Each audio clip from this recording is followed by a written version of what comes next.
Morning everybody, how are you? Today we will be discuss about the new chapter agrarian structure under the British.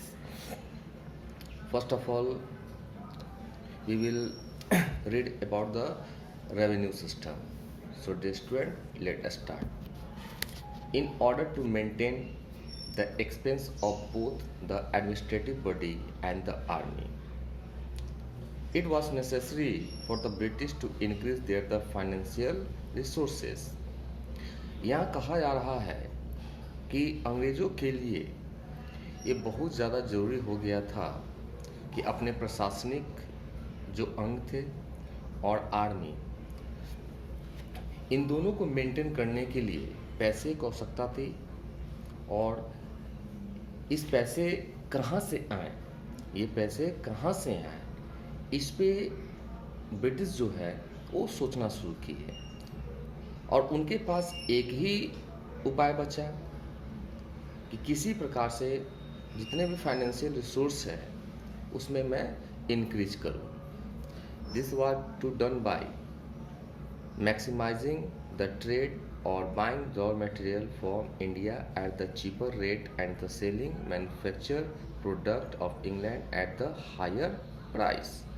अब था कि जितना ज़्यादा से ज़्यादा व्यापार को बढ़ाया जाए, और दूसरा उपाय था कि कम से कम रेट में रॉ मटेरियल खरीदा जाए और उसको जब मैन्युफैक्चर हो जाए तो अधिक से अधिक रेट में उसको बेचा जाए, जिससे कि अधिक से अधिक मुनाफा कमाया जाए।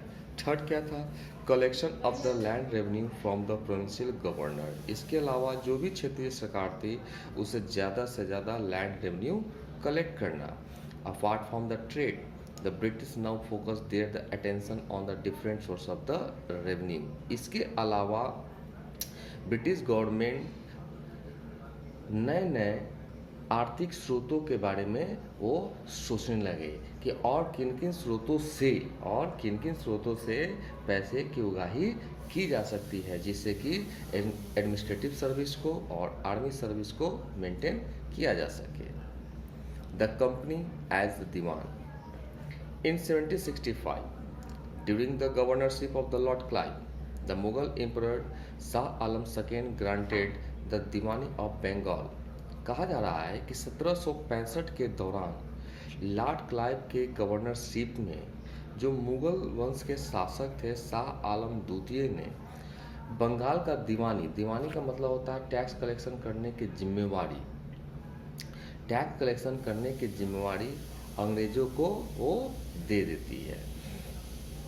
इसके अलावा उस समय बच्चों को पता होगा कि बंगाल में के साथ बिहार और उड़ीसा भी आती थी। In return to company was to make as the annual payment of the 26 lakh to him.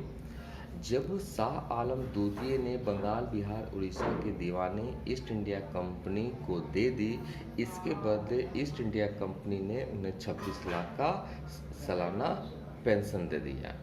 The company henceforth the appointed the two deputy dewans, one for Bengal and another for Bihar. और इसके बाद ब्रिटिश ईस्ट इंडिया कंपनी ने अपने दो दीवान नियुक्त किए, एक बंगाल के लिए और दूसरा बिहार के लिए। The Deewani right gave the company full authority over the financial resources of the territories under its the control. अब था कि ईस्ट इंडिया कंपनी के अधीन जितने भी क्षेत्र थे, इन सारे क्षेत्रों पर उनका अधिकार हो गया, खासकर दीवानी अधिकार। दीवानी अधिकार मतलब टैक्स कलेक्शन करने का अधिकार इनके पास समूचा हो गया। Under its control, for the greater profit and the land revenue was the now formed out annually to the highest bidder.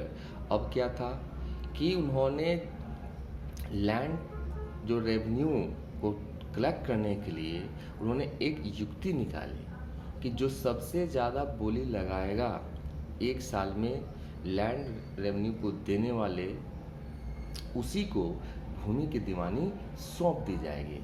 अर्थात इसका मतलब ये हो गया कि इन्होंने भूमि को ठेका में देना शुरू कर दिया।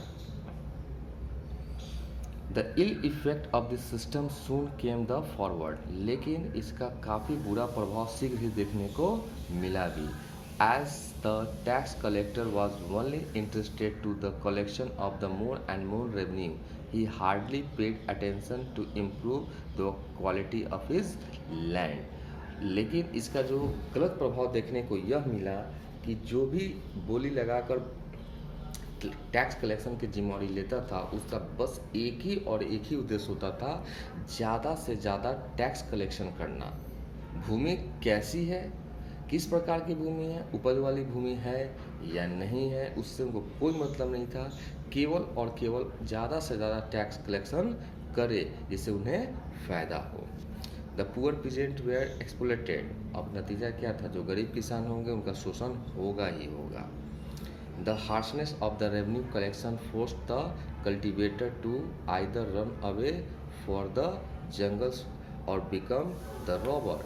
अब नतीजा क्या हुआ कि जिस प्रकार से किसानों का शोषण होने लगा और टैक्स कलेक्शन होने लगे ज़बरदस्ती, सारे के सारे किसान किसानी को छोड़कर वो जंगलों तरफ भाग गए और बहुत सारे किसान तो डाकू बन गए। दस द एग्रीकल्चर प्रोडक्शन डिक्लाइन। नतीजा क्या हुआ, जो कृषि उत्पादन था वो कम हो गया।